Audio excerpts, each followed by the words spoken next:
Akan tetapi hingga setua itu Mbok Sirni dan suaminya belum dikaruniai anak. Mereka lalu berdoa agar segera dapat menimang anak. Wah, ketika seorang raksasa mendengar doa tersebut, ia mendatangi mereka. Raksasa Nabota.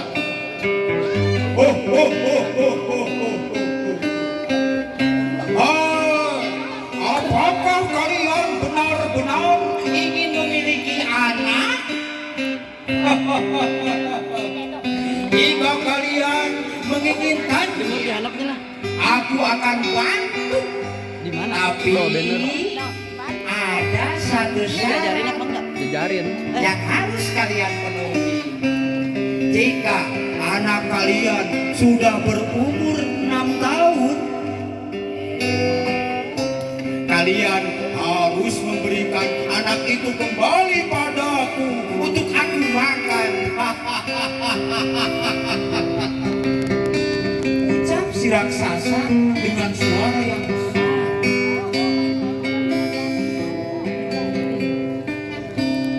Karena keinginan yang mendalam untuk mendapatkan seorang anak, pasangan itu akhirnya menyetujui persyaratan si raksasa. Setelah itu, raksasa memberikan biji timun untuk ditanam, dirawat sampai berbuah.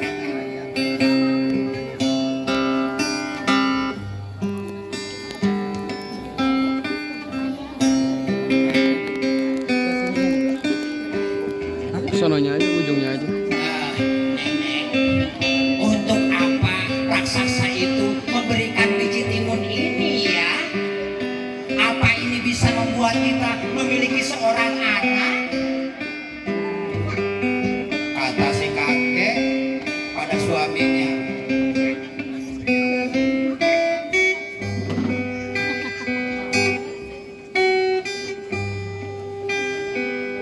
Aku tidak mengerti. Lebih baik kita ikuti saja petunjuk si raksasa itu, kata Mbok Sirni. Kemudian mereka mengikuti petunjuk raksasa.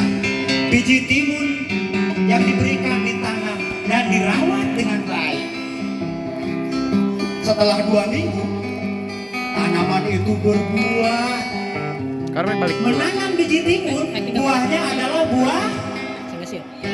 udah juhur. Menanam biji timun, pasti buahnya adalah buah. Menang hadiah. Enak kan? Ya. Di antara biji timun yang ada, terdapat satu buah timun yang ukurannya besar dan berwarna keemas-emasan. Ketika buah yang paling besar itu semakin besar dan nampak matang, Mbok Sirni dan suaminya memetik timun tersebut. Mereka membelah timun itu dengan hati-hati. Kagetnya pasangan itu melihat seorang bayi perempuan yang mungil dan lucu ada di dalam buah itu. Pas dipesek, oi, oi. Nah jero, timun di bahasa Sundanya apa? Timun bahasa Sundanya apa? Bonteng. Menangan dia.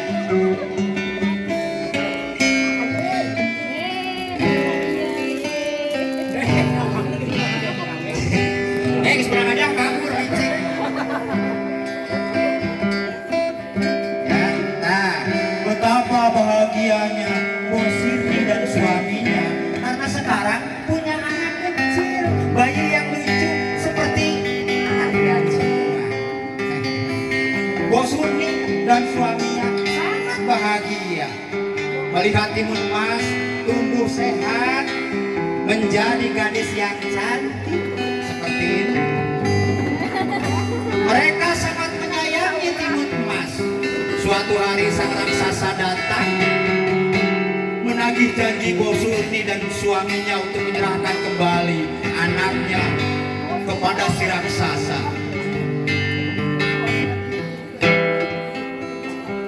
Woi, mana anak yang aku titipkan kepada kamu? Sini berikan padaku, mau aku makan.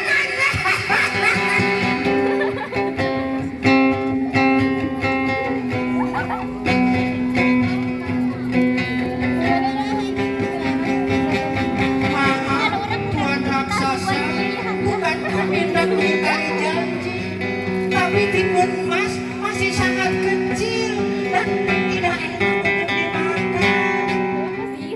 2 tahun lagi ia akan semakin besar dan enak untuk dimakan. Ya please ya, raksasa please ya. Raksasa itu mengikuti keinginan Mbok Sirni. Dia bilang, "Hai, aku melihat anaknya masih kecil, kurus dan peot. Jadi aku akan datang, tapi ingat anak itu harus gemuk. Ya, juga seeta. Biar enak untuk dimakan."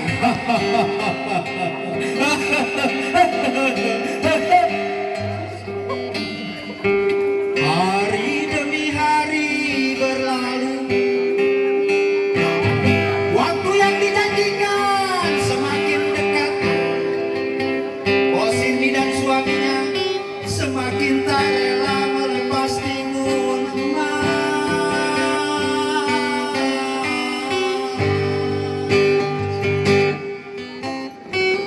Mereka gelisah jika suatu hari raksasa akan datang kembali untuk mengambil anak kesayangannya.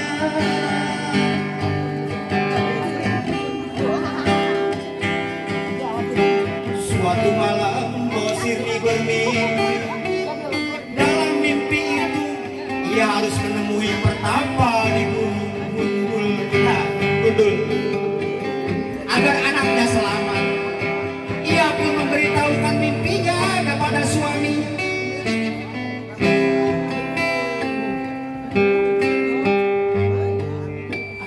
Ayah, coba kita cari pertapa itu. Pertapa yang di Gunung Gundul itu. Siapa tahu ada petunjuk dari Dewata. Mereka pun berangkat ke Gunung Gundul. Benar saja, di sana ada seorang pertapa yang sakti. Pertapa itu memberikan Mbok Sirni dan suaminya 4 bungkusan kecil yang berisi biji timun. Nah, tak ingat. Yang kedua jarum. 2 jarum. Yang ketiga garam. Yang keempat terasi. Oke, sekarang aku tanya. Siapakah yang memberikan 4 bingkisan itu? Siapa? Petapa sakti. Siapa? Petapa sakti. Dapat dia walaupun jawabnya tangan. 2 tuh. Cepat.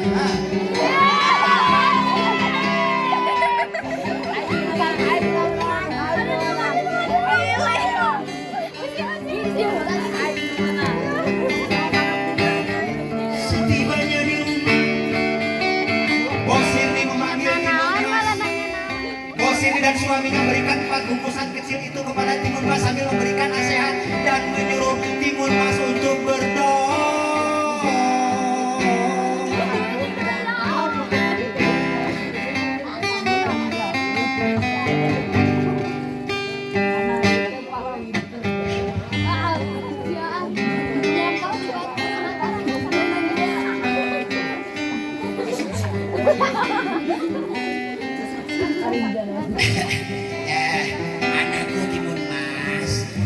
suatu hari nanti raksasa datang dan hendak menangkapmu, larilah. Larilah kau sekencang mungkin. Jangan lupa kau taburkan isi dari 4 kantong ini satu persatu untuk melindungimu dari kejaran raksasa. Nasihat boksir.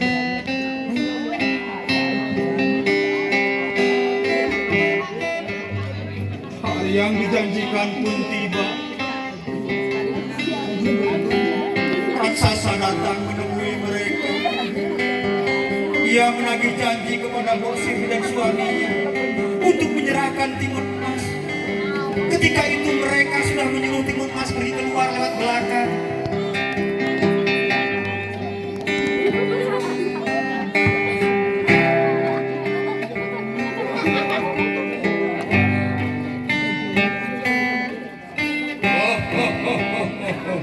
Hai petani dan bos ini, anak-anakku, aku sudah tidak sabar ingin memakannya. Aku lapar. Mana anakmu?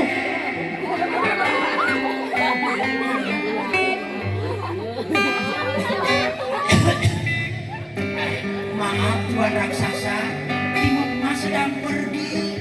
Biar istriku yang mencarinya. Kali suami Bosir ini, raksasa curiga. Ia menyadari bahwa dirinya telah ditipu oleh pasangan petani itu. Ia pun marah. Aing ditipu siang. Rumah dan ladang petani itu dirusak dan dihancurkannya. Iya.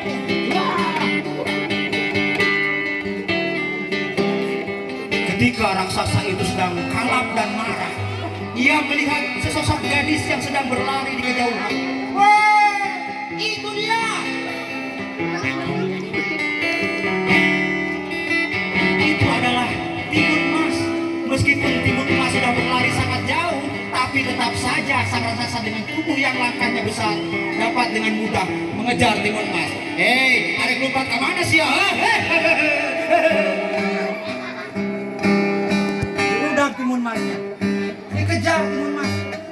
Untung memang masuk lari pagi, ya, jadi larinya kencang.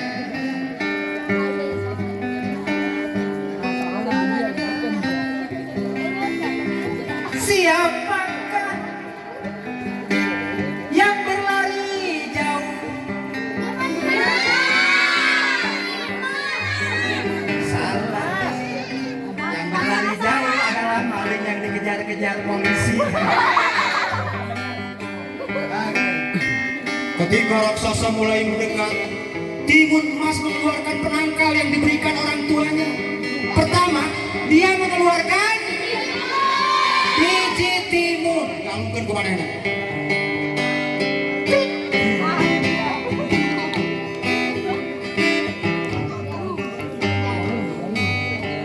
Biji-biji timun itu berubah menjadi ladang timun yang lebat buahnya.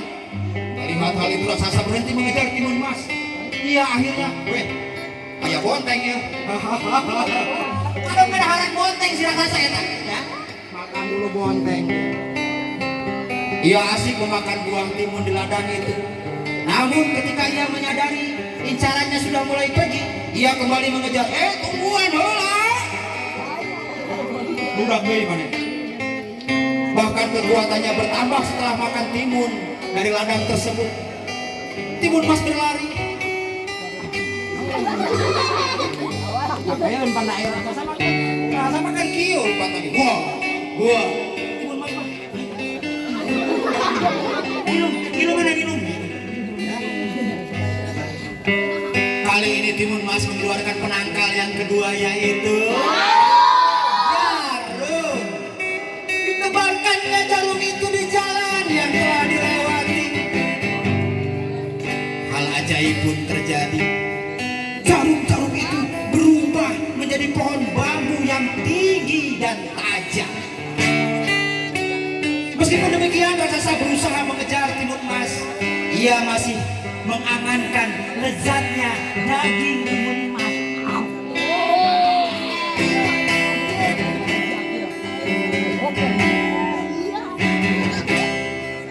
Meskipun Timun Mas tidak berhenti berlari, raksasa selalu dapat mengejarnya. Walaupun dengan kaki yang terluka, acuga kunau, ku awi tanggal awi. Tangan raksasa yang sangat besar hampir menggapai Timun Mas.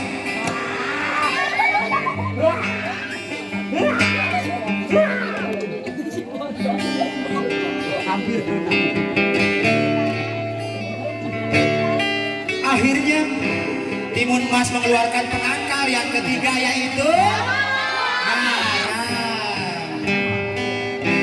ditaburnya garam itu sepanjang jalan yang ia lewati. Keajaiban terjadi lagi.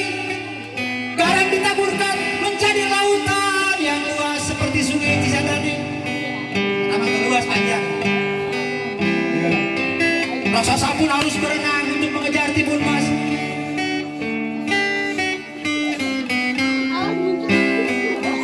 Dengan susah payah, raksasa tiba di tepian. Dia mulai kelelahan, napasnya terengah-engah, tapi ia terus mengejar Timun Mas. Tungguan, tungguan, tungguan, Gulis, tungguan. Kecapean. Sekarang hanya tersisa satu penangkal, yaitu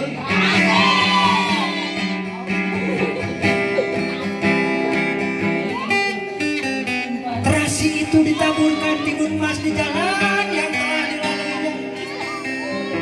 Kini jalan itu berubah jadi lautan lumpur. Jika sabar roh saja. Raksasa yang sudah kehabisan tenaga akhirnya terjebak di lumpur hitam itu. Dengan tenaga yang tersiksa, raksasa berusaha keluar dari lumpur tersebut. Semakin banyak ia bergerak, semakin tenggelam. Anak saudara, mbak, masih bisa. Ayo mampu bahagia ya nama.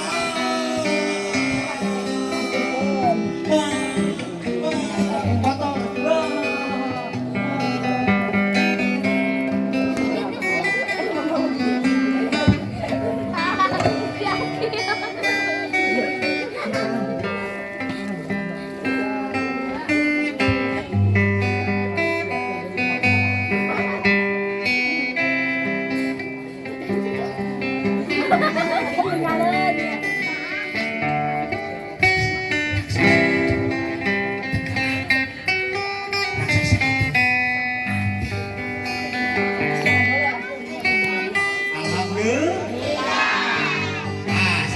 Moralnya kira-kira apa? Siapa yang bisa memberikan pendapat? Pesan moral dari cerita ini adalah,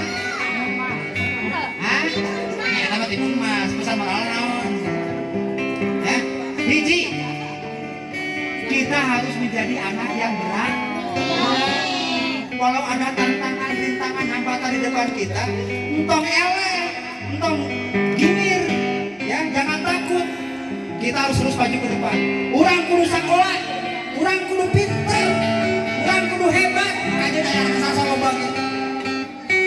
Itu masalah. Ya.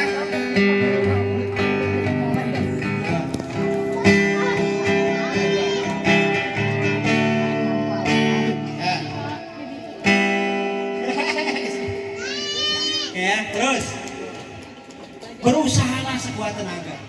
Ketika banyak rintangan yang kita hadapi, orang tua nggak punya duit buat nyekolahin kita, dagang kumaha carana mandiri, dagang kolor misalnya, ya, dagang permen, dagang apa aja, ya bisa mandiri supaya bisa cita-cita orang. Emang cita-cita kita ingin jadi apa? Dokter. Woi, tepuk tangan cita-cita jadi dokter. Untuk ibu dokter kita kasih.